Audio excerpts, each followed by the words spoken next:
Boa tarde a todos. Boa tarde não, boa noite a todos.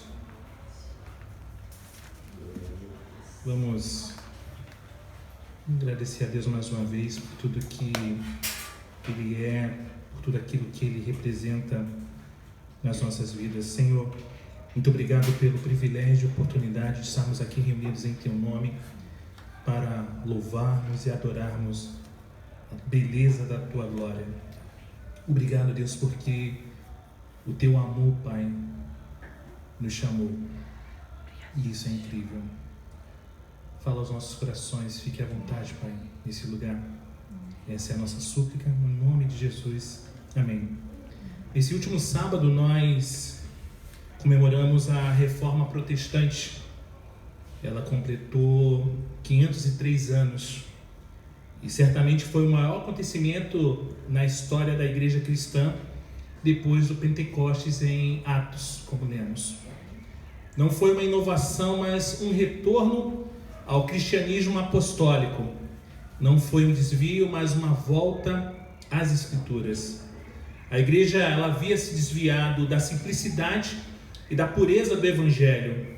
Doutrinas estranhas começavam a adentrar e começaram a entrar na palavra de Deus que estava sendo pregada.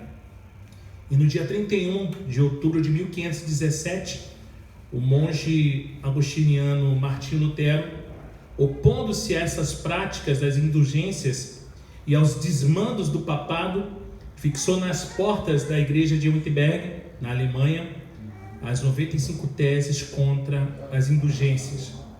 E, resumidamente, as proposições teológicas que serviram como pilares da Reforma Protestante são os chamados os 5 solas, que são frases latinas que surgiram para enfatizar a diferença entre a teologia reformada protestante e a teologia católica romana.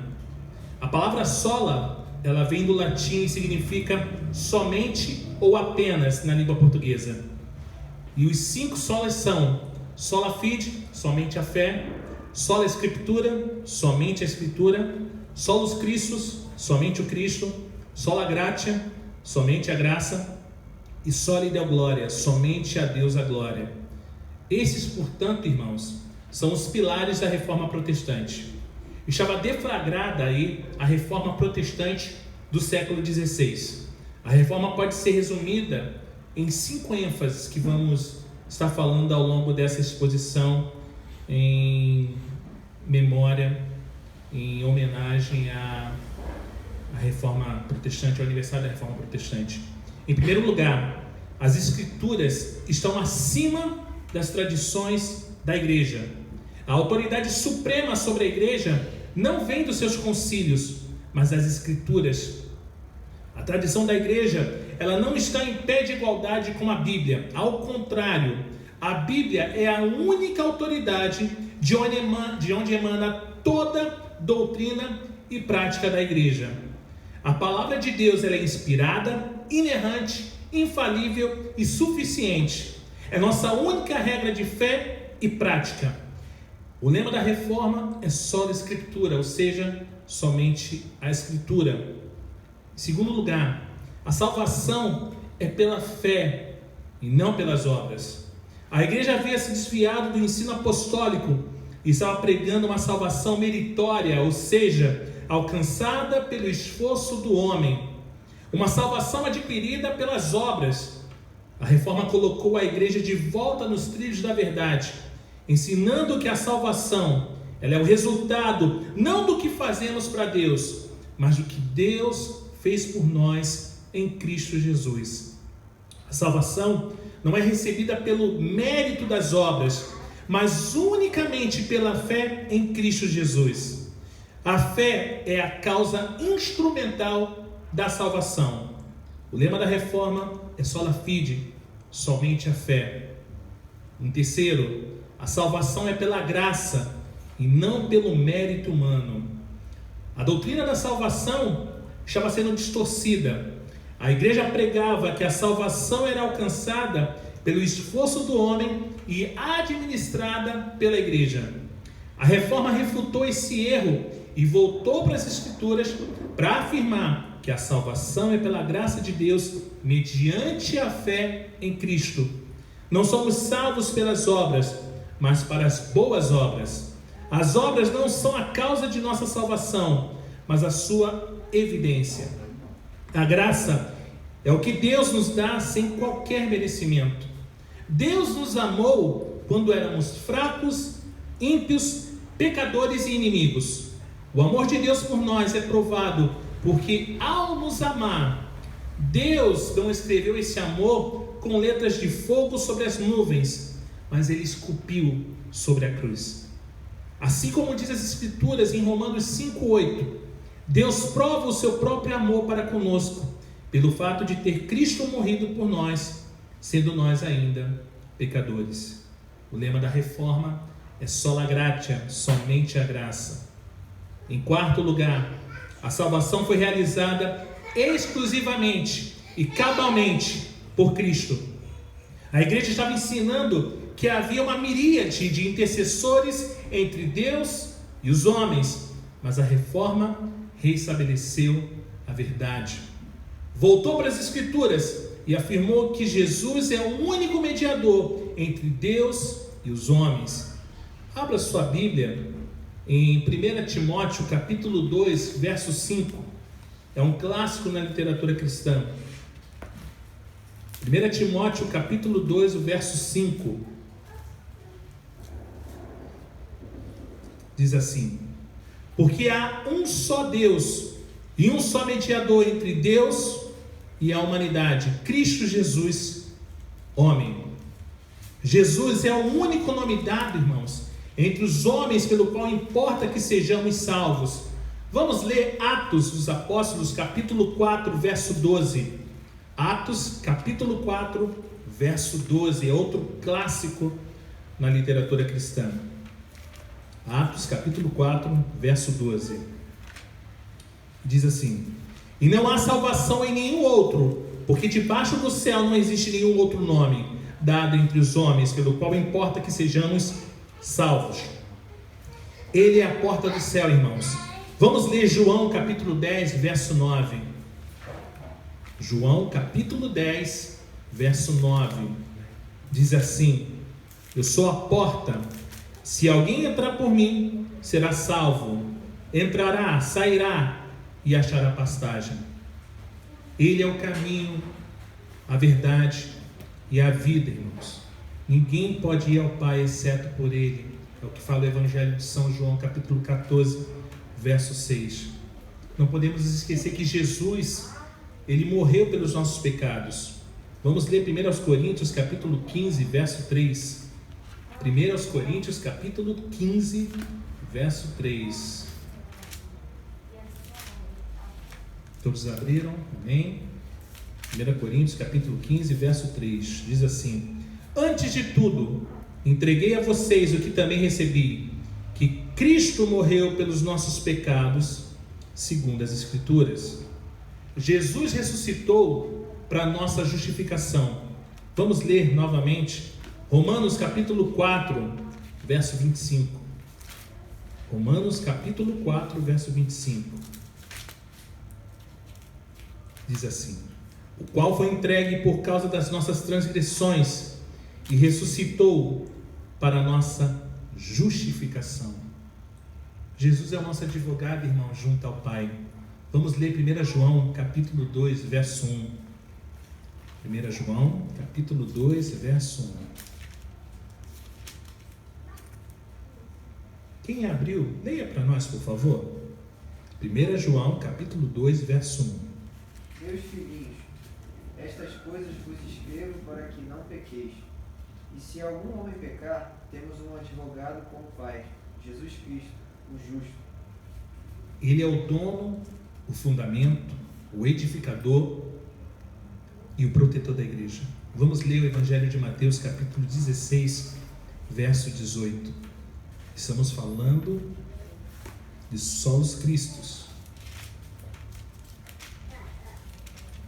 Mateus capítulo 16, verso 18. Quem abriu pode ler, por favor. E eu também te digo que tu és Pedro, e sobre esta rocha eu edificarei a minha igreja, e as portas do inferno não prevalecerão contra ela. Irmãos, entendamos algo. Fora dele não há salvação. Não existe salvação. O lema da reforma é solos Cristo, somente Cristo. Em quinto lugar, a glória da salvação só pertence a Deus.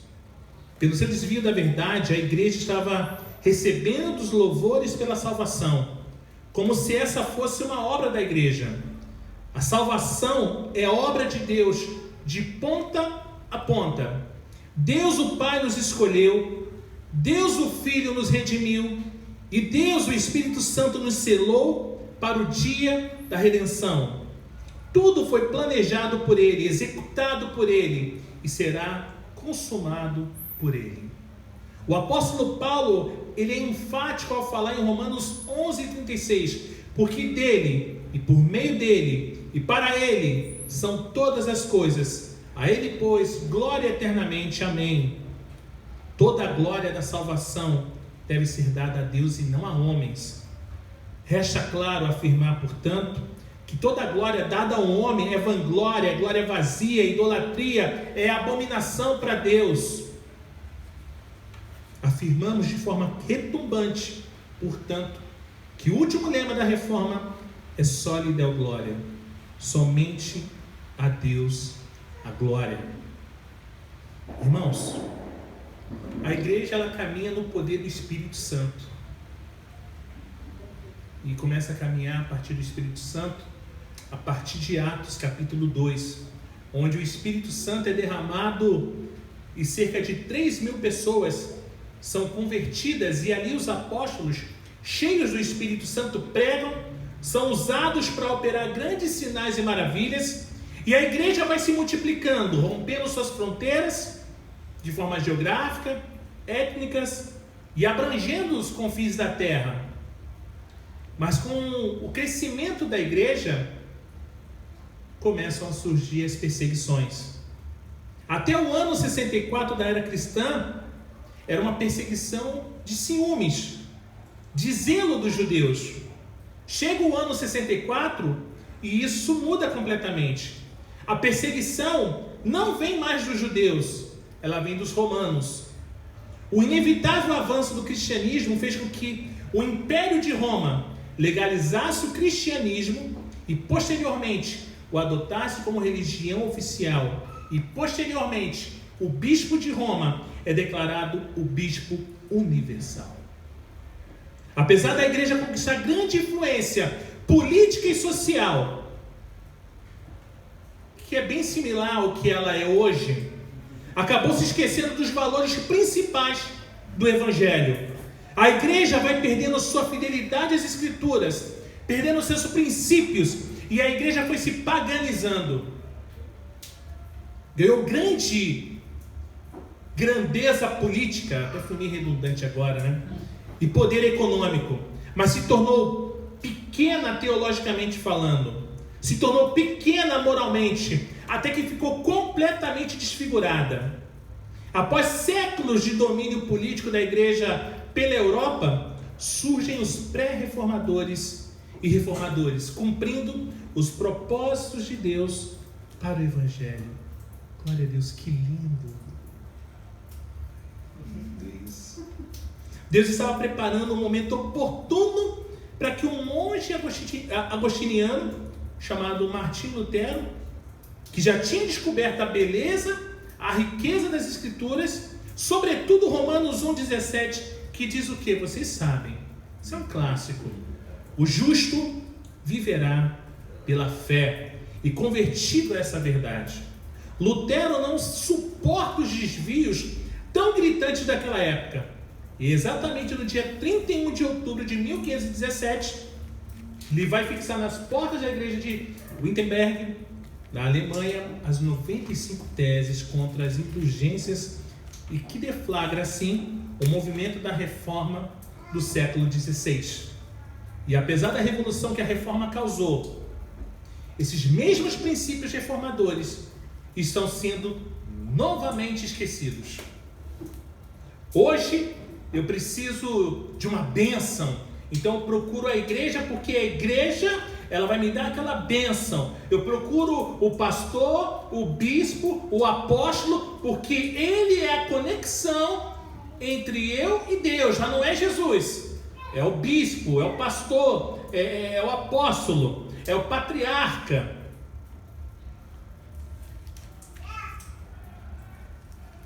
A reforma, ela não salva ninguém, antes de tudo. A gente não tem que adorar a reforma, nós celebramos a reforma, tá? E de lá para cá, a igreja se fortaleceu, a reforma se espalhou, a palavra de Deus alargou as suas fronteiras, conquistando corações, conquistando cidades, conquistando as nações. E evangelho através da obra missionária que se espalhou pelo mundo. Obra missionária. Hoje nós já não queremos mais evangelizar, porque eu sou eleito, eu sou um escolhido do Senhor, para que eu vou evangelizar? Esse está destinado ao inferno. Contudo, irmãos, precisamos repensar nesses 503 anos de reforma. Nós precisamos voltar aos princípios da reforma. E se você parar para perceber, aqueles locais onde Paulo pregou o evangelho, eles estão sendo tomados quase que por completo hoje pelo islamismo, e a igreja cristã, ela está sendo simplesmente banida. E aqui no Brasil temos sofrido hoje com um mal. Os púlpitos são repletos de pseudos pastores de uma linha teológica liberal, propondo reescrever as escrituras, porque segundo eles, as mesmas estão caducando. Uma pseudo-teologia extremamente danosa às ovelhas do Senhor. O socialismo cultural propõe abertamente destruir a família, aparelhar os professores e escolas e coagir ou eliminar a religião. A chamada nova onda do Evangelho, uma igreja inclusiva. E a própria Bíblia vai nos responder sobre a ideia de reescrever ou reeditar. Apocalipse capítulo 22, verso 18 nos diz: portanto, declara a todos os que ouvem as palavras da profecia deste livro, se alguém lhes acrescentar algo, Deus lhe acrescentará os flagelos descritos nesse livro. Enquanto estamos orando nos templos, eles estão ocupando as escolas e as universidades. Irmãos, algo está muito errado. Precisamos, irmãos, ser sal e luz onde estivermos.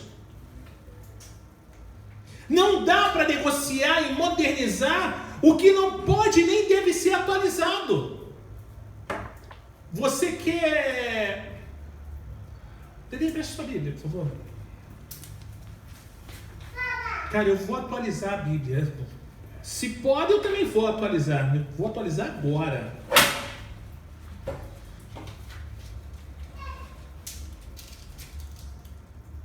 Atualizada. Para atualizar, a gente atualiza assim. Por que será que hoje nós... Brincadeira. Por que será que hoje nós queremos atualizar?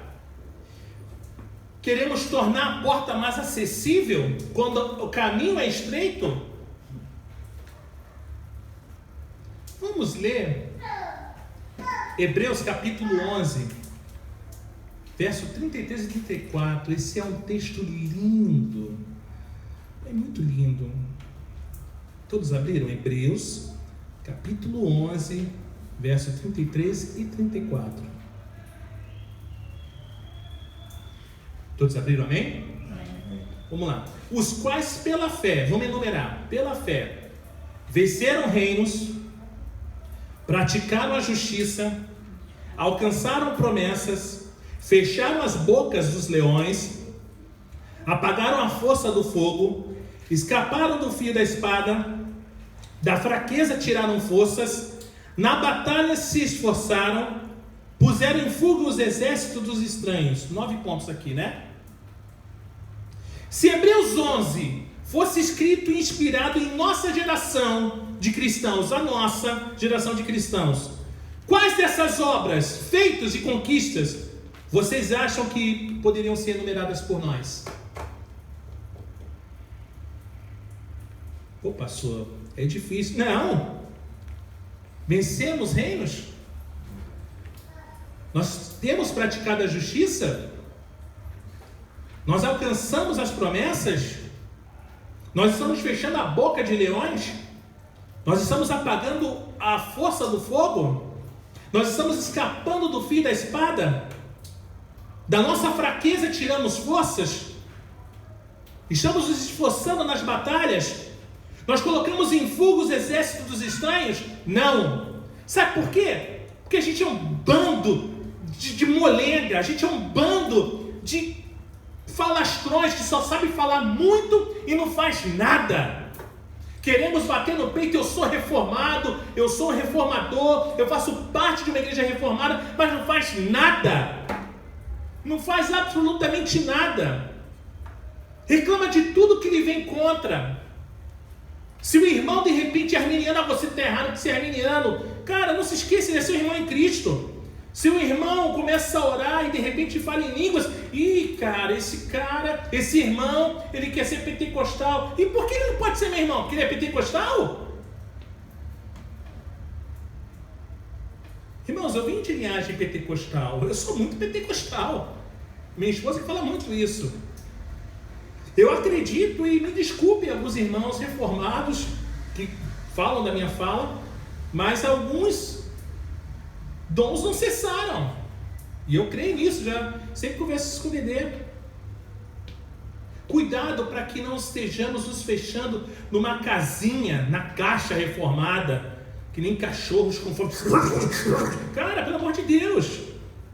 Mais do que celebrar o que aconteceu ontem, a reforma protestante, irmãos, nós como igreja precisamos assumir um compromisso missionário também para ajudar a restabelecer o cristianismo nos países que um dia evangelizaram as terras brasileiras.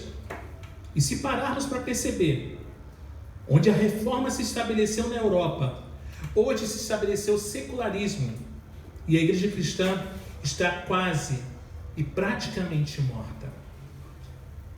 Ao celebrarmos a reforma, precisamos não somente tomar a decisão de seguir o lema da reforma, igreja reformada sempre se reformando, mas precisamos assumir esse compromisso missionário. Daí a importância, irmãos, de estarmos unidos. Unidos somos mais fortes e podemos ir mais longe. Que Deus nos bendiga. Amém?